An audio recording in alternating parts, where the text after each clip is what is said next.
कर्पूर गौरम करुणावतारम संसार सारम भुजगेंद्रहारम सदा वसंतम हृदयारविंदे भवम भवानी सहितम नमामि। नमस्कार, मैं हूं ज्योतिषाचार्य डॉक्टर अरविंद त्रिपाठी। लक गुरु शो में आपका स्वागत है। लक यानी भाग्य। भाग्य सर्वदा हमारे जीवन को प्रभावित करता है, कभी अनुकूल रूप में तो कभी प्रतिकूल रूप में।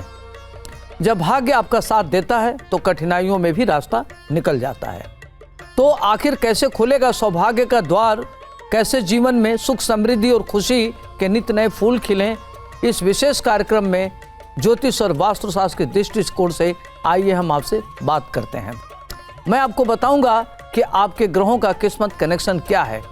रोजगार, व्यापार, परिवार, संबंध, स्वास्थ्य यानी आपके जीवन के हर मोड़ पर आपको क्या करना चाहिए, क्या नहीं करना चाहिए, किन मंत्रों का जप करें, कैसी पूजा करें, किस देवता की पूजा करें, भाग्य लक्ष्मी को कैसे प्रसन्न करने, इसके लिए क्या उपाय है, इसके बारे में हम आपको विधिवत बताएंगे। अब आइए हम बात करते हैं धनु राशि का सूर्य अगर लग्न से लेकर के द्वादश भाव में हो तो इसका क्या प्रभाव जातकों पर पड़ेगा। धनु मतलब होता है बृहस्पति, धनु राशि का स्वामी होता है बृहस्पति। बृहस्पति के घर में सूर्य अगर हो तो व्यक्ति देखने में बहुत ही आकर्षक व्यक्तित्व का होता है और सुंदर होता है, चुंबकीय व्यक्तित्व होता है, अपनी महत्वाकांक्षाओं को कार्य रूप में परिणत करने वाला होता है, न्यायप्रिय होता है, राजा होता है, राजसी ठाट बाट की तरह रहने वाला होता है, सूझबूझ वाला होता है, उसकी इंटीग्रिटी बहुत अच्छी होती है। ऐसे लोग देखने में सुंदर, सुशील, बुद्धिमान, विद्वत जनों का प्रिय और अध्यात्म में इनकी गहरी रुचि होती है। पढ़ाई लिखाई कैरियर इनका बहुत शानदार होता है। प्रेम जीवन में सफल होते हैं। इनका दाम्पत्य जीवन अच्छा बीतता है और इनकी संततियों का सुख इनको अच्छा मिलता है। संतान इनकी अच्छी होती हैं, पत्नी सुंदर होती है, परिवार को लेके चलने वाली इनकी पत्नी होती है। तो इनका घर परिवार में बहुत बड़ा योगदान होता है। ऐसे लोग कुल दीपक होते हैं और कुल को आगे बढ़ाने में इनकी अहम भूमिका होती है। पढ़ाई लिखाई करियर इनका काफ़ी बड़ा होता है और ये लोग देखा गया है कि साहित्य, मैथ, फिजिक्स इत्यादि में इनकी गहरी रुचि होते हुए देखा गया है। बड़े कवि भी होते हुए इनको देखा गया और ये प्रशासन में होते हैं तो बड़ा उच्च पद प्राप्त करते हैं। राजनीति में इनको महत्वपूर्ण भूमिका इनकी होती है। नेतृत्व करने की इनके अंदर अद्भुत क्षमता होती है, त्वरित निर्णय लेते हैं। अब आइए हम बात करते हैं धनु राशि का सूर्य अगर दूसरे भाव में हो तो क्या प्रभाव पड़ेगा। दूसरा भाव होता है कुटुंब का भाव, परिवार, धन, नेत्र, वाणी, कुटुंब।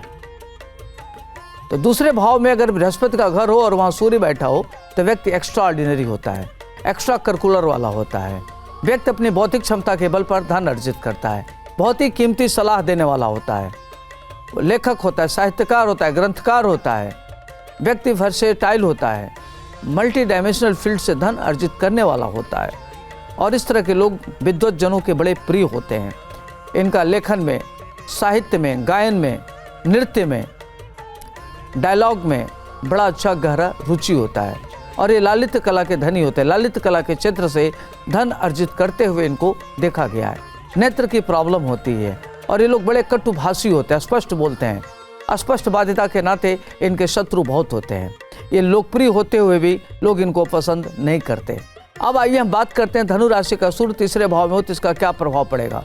तीसरा भाव होता है पराक्रम का, भाई का, और सहज भाव उसको बोलते हैं। तो अगर तीसरे भाव में धनु राशि हो तो ऐसे लोग आलसियों में श्रेष्ठ होते हैं, महान आलसी होते हैं। इनको कल कोई चीज़ आज न करके कल करने की आदत होती है, कल पर ये टालते हैं, जिसके नाते इनके कार्य पिछड़ जाते हैं और राशि ठाट बाट के होते हैं और दूरदर्शी होते हैं, विजनरी होते हैं। लेकिन सूर्य तीसरे भाव में होने से सूर्य श्रेष्ठ फल का दाता होता है। तो सूर्य और बृहस्पति एक साथ अगर मिल जाए तो होता क्या है कि व्यक्ति बहुत न्यायप्रिय होता है, कूटनीतिज्ञ होता है, नीतिज्ञ होता है, परिवार में जो उसका दायित्व होता है, जो जिम्मेदारियां होती हैं उसको बखूबी निभाने वाला होता है। बहुत ही बुद्धिमान होता है और विद्वानों का प्रिय होता है, विद्वत जनों में उसकी लोकप्रियता होती है और हमेशा आइडियोलॉजी में काम करने वाला होता है। ईमानदारी से अपना जीवन यापन करता है। दाम्पत्य जीवन उसका बहुत अच्छा होता है, अपने भाई बहन का सुख उसको बढ़िया मिलता है और परिवार को लेकर के चलने वाला होता है। गणित, फिजिक्स, साहित्य का ज्ञाता होता है। अतीन्द्रिय ज्ञान उसकी बहुत अच्छी होती है, उसके ऊपर आध्यात्मिक कृपा होती है। शत्रु उसके गुप्त शत्रुओं की संख्या में वृद्धि होती है। जितने शत्रु उसके बढ़ते उतनी मजबूत होता है। प्रतिकूल परिस्थितियों में भी वह काफ़ी आगे बढ़ जाता है। शत्रु उससे जो भी उसके शत्रु होंगे वो बर्बाद हो जाते हैं। शत्रु उसका कुछ नहीं बिगाड़ पाते। ऐसे लोगों को देखा गया कि लोग अजात शत्रु होते हैं। अब आइए हम बात करते हैं चतुर्थ भाव में धनु राशि का सूर्य हो तो इसका क्या प्रभाव पड़ेगा। चतुर्थ भाव होता है माता का भाव, भूमि का भाव, नौकर का भाव, गाड़ी, सुख, वाहन, सुख से संबंधित चीज़ों को देखा जाता है। तो कहते हैं कि धनु राशि में अगर सूर्य हो तो ऐसे लोग बड़े लोकप्रिय होते हैं, बड़े न्यायप्रिय होते हैं, लोगों के लिए न्याय करने में माहिर होते हैं। और सूर्य अगर हो तो ऐसे लोगों को ऊंचे पद पर प्राप्त करते हुए देखा गया है। व्यापार के क्षेत्र में बड़ा व्यापार करते हैं, माता के प्रिय होते हैं, पारिवारिक दायित्व को पूर्ण करने में सफल होते हैं और बहुत ही टेक्निकल तरीके से अपने कार्य को करते हैं। इनको नौकरी इत्यादि के सुख में कमी रहती है, नौकरी इनको बहुत तंग करते हैं। गाड़ी इत्यादि का सुख मिलता है, माता का सुख मिलता है, प्रॉपर्टी इत्यादि इनको विरासत में मिलता है। खुद अपने मेहनत से भी धन अर्जित करते हैं और प्रॉपर्टी इत्यादि बनाते हैं, लेकिन बहुत ही ईमानदारी से अपना जीवन यापन करने वाले होते हैं। आध्यात्मिक होता है, अध्यात्म इनकी गहरी रुचि होती है। पढ़ाई लिखाई करियर इनका बहुत अच्छा होता है। प्रेम जीवन में सफल होते हैं, इनको लोगों का सुख मिलता है। इनके मित्र अच्छे क्वालिटी के होते हैं और अच्छे लोग होते हैं। इनके जो साथ संबंध होता है इनका बहुत ही अच्छा होता है। अब आइए हम बात करते हैं धनु राशि का सूर्य अगर पंचम में हो तो इसका क्या प्रभाव पड़ेगा। पंचम भाव होता है विद्या, बुद्धि, संतान, इंट्यूशन, प्रारब्ध। तो धनु राशि हो, पंचम भाव हो तो क्या पूछना, अगर वहाँ सूर्य हो तो ऐसे लोग एक्स्ट्रा ऑर्डिनरी होते हैं, एक्स्ट्रा करिकुलर वाले होते हैं, असाधारण प्रतिभा के धनी होते हैं। इनकी स्मरण शक्ति बहुत तीव्र होती है, पढ़ने लिखने में काफ़ी अच्छे होते हैं और बड़े लोकप्रिय होते हैं और उच्च शिक्षा ग्रहण करने वाले होते हैं। कुछ पढ़ाई पढ़ने के लिए विदेश भी जाते हैं। इनका आध्यात्मिक गुण इनके अंदर होता है, आध्यात्मिक होते हैं और ये स्थित प्रज्ञता की स्थिति में आ जाते हैं और ये हर चीज़ में एक्सट्रीमिस्ट होते हैं, राग द्वेष से मुक्त होते हैं, कभी किसी चीज़ से बहुत ज़्यादा प्रभावित नहीं होते। इनकी संतानें बहुत अच्छी होती हैं, उच्च कोटि की संतानें होती हैं, उच्च कोटि के संतानों के पिता कहलाते हैं। ये अपने हर रिश्ता को बड़े बखूबी निभाने में माहिर होते हैं, अच्छे पिता होते हैं, अच्छे पुत्र होते हैं, अच्छे पति होते हैं। तो संबंधों में इनका निर्वाह बहुत अच्छा होता है। प्रेम जीवन में सफल होते हुए इनको देखा गया है। इनके अतीन्द्रिय ज्ञान बहुत अच्छी होती है, लोग हाईली क्वालिफाइड होते हैं। ये लोग खास तौर से न्याय के क्षेत्र में उच्च पद पर प्राप्त करते हुए देखा गया है। टेक्निकल फील्ड में इनकी पढ़ाई होती है और इंडस्ट्री तक बड़े लेवल पर लगाते हैं ये। अब आइए हम बात करते हैं धनु राशि का सूर्य अगर छठे भाव में हो तो इसका क्या प्रभाव पड़ेगा। छठे भाव में अगर सूर्य धनु राशि के घर में हो तो आप शत्रुओं में बड़े लोकप्रिय होंगे, आपके शत्रु भी प्रशंसक होंगे और आप अजात शत्रु होंगे। नेत्र की प्रॉब्लम होगी, हड्डी की प्रॉब्लम हो सकती है, पाइल्स की दिक्कत आपको हो सकती है, खान पान में दिक्कतें रहेगी और इस तरह के लोगों को देखा गया कि आँख कान नाक की भी समस्याएं होते हुए देखा गया है और छोटी छोटी बात को लेकर परेशान होते हैं और बहुत ज़्यादा ओवर थिंकर होते हैं, अपने को हमेशा अंडर एस्टिमेट करते हैं ये और छोटी छोटी बात को लेकर के इनका मन उद्विग्न हो जाता है। खर्चे इनके बहुत होते हैं तो खर्चों को लेकर परेशान होते हैं। प्रॉपर्टी जब खरीदते हैं तो विवादित हो जाता है तो इनको बड़ी संघर्ष का सामना करना पड़ता है, जगह बढ़ते हैं। तो इनको आगे बढ़ाने में कैटलिस्ट के काम करते हैं इनके एनिमी, शत्रु। जितने इनके बड़े शत्रु होंगे उतने तेजी से आगे बढ़ेंगे। शत्रु इनके बहुत बड़े बड़े होते हैं, छोटे शत्रु नहीं होते।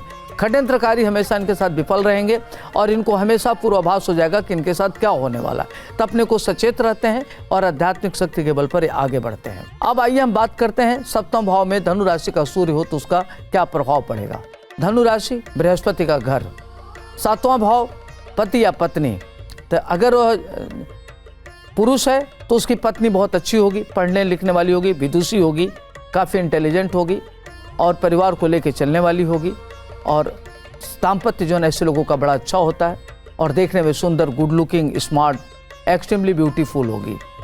अगर वहीं महिला की कुंडली है तो उसका पति बहुत सुंदर होगा, स्मार्ट होगा, पढ़ने लिखने वाला होगा, कैरियर उसका बहुत अच्छा होगा, अपनी पत्नी के लिए अति ईमानदार होगा और दोनों प्रशासनिक क्षमता वाले होंगे, निर्णय लेने में दोनों दक्ष होंगे। दोनों की ट्यूनिंग बहुत अच्छी होते हुए देखा गया क्योंकि इस तरह के लोगों का मेंटल वेवलेंथ बहुत अच्छा होता है। अगर दोनों एक मेंटल वेवलेंथ के हों तो संबंध बहुत अच्छा होते हुए देखा गया है। तो इनकी दाम्पत्य जीवन अच्छा होता है, हाँ, अगर एक चीज़ है कि अगर ये साझेदारी में व्यापार करते हैं तो इनसे व्यापारिक स्थिति भी बहुत अच्छी होती है। लोग व्यापार में भी आगे बढ़ते हुए देखे गए हैं। साझेदारी में व्यापार इनका काफ़ी अच्छा होता है। तो लोग real estate, property, mines, gold और कॉस्मेटिक इत्यादि के क्षेत्र से, शिक्षा के क्षेत्र से लोग काफ़ी बड़े लेवल पर धन अर्जित करते हुए देखे गए हैं। अगर ये राजनीति में होता तो महत्वपूर्ण पद को प्राप्त करते हैं। भारतीय प्रशासनिक सेवा में तो उच्च पद को प्राप्त करने वाले होते हैं और इनका काफ़ी यश प्रतिष्ठा होती है। निर्णय लेने में दक्ष होते हैं। अब आइए हम बात करते हैं धनु राशि का सूर्य अगर अष्टम भाव में हो तो क्या होगा। ऐसे लोगों का एक्स्ट्रा करिकुलर बहुत अच्छा होता है। ये लोग लालित्य कला के धनी होते हैं, ग्रंथ लिखने वाले होते हैं, मान सम्मान इनका होता है। और अष्टम भाव में सूर्य को अष्टम दोष नहीं लगता।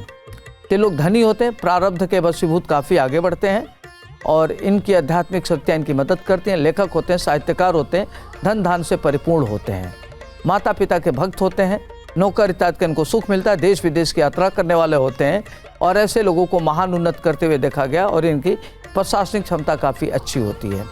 इन लोगों को फिल्म बनाते देखा गया, खेल के क्षेत्र में बहुत आगे बढ़ते हुए देखा गया है। तो जहाँ भी होते हैं काफ़ी महान उन्नति करने वाले होते हैं। अब आइए हम बात करते हैं धनु राशि का सूर्य अगर नवम भाव में हो तो इसका क्या प्रभाव पड़ेगा।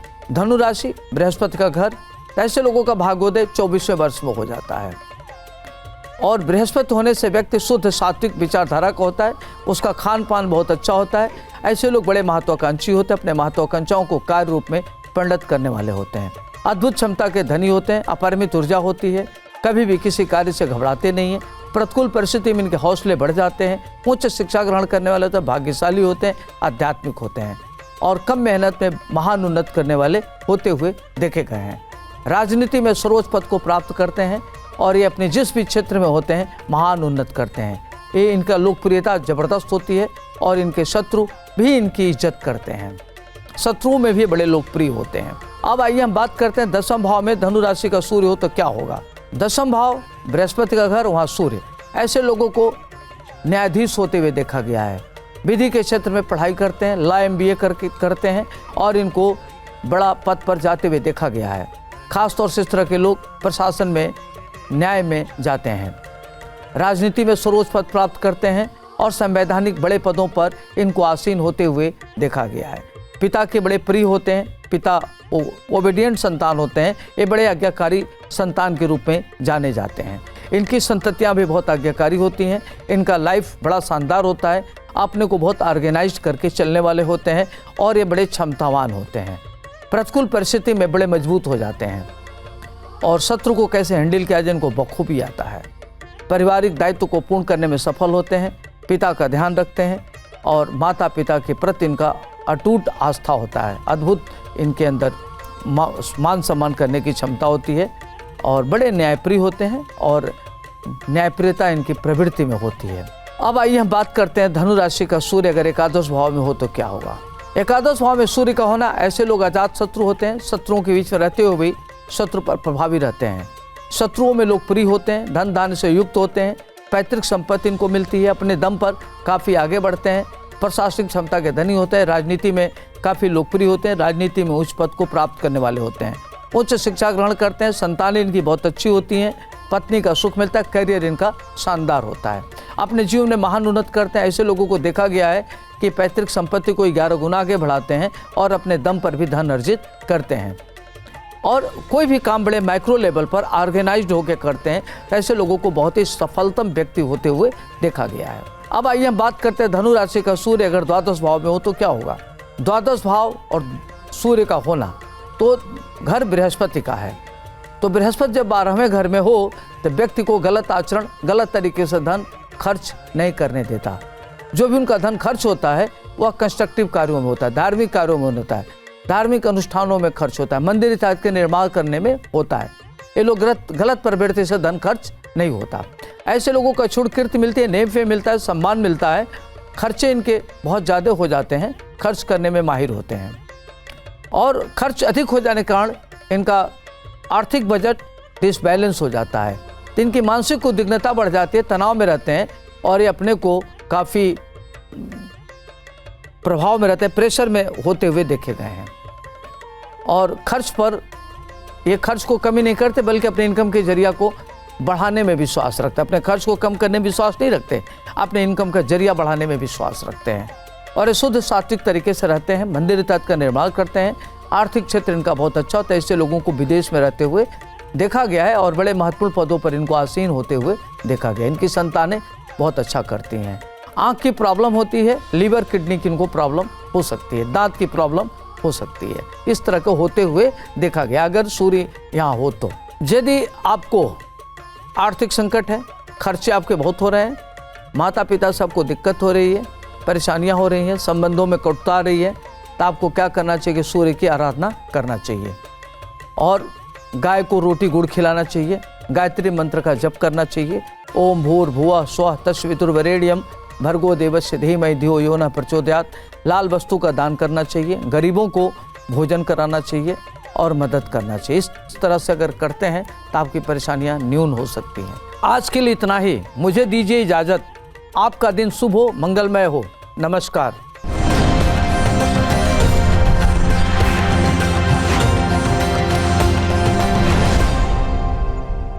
जहाँ भक्ति है हर शब्द में, कथाओं में छिपे हैं दिव्य रहस्य और ज्योतिष देता है जीवन को दिशा। धर्म से जुड़ी हर बातों को जानने के लिए हमारे चैनल स्तुति को सब्सक्राइब करें। चैनल पर जाने के लिए इस लिंक पर क्लिक करें।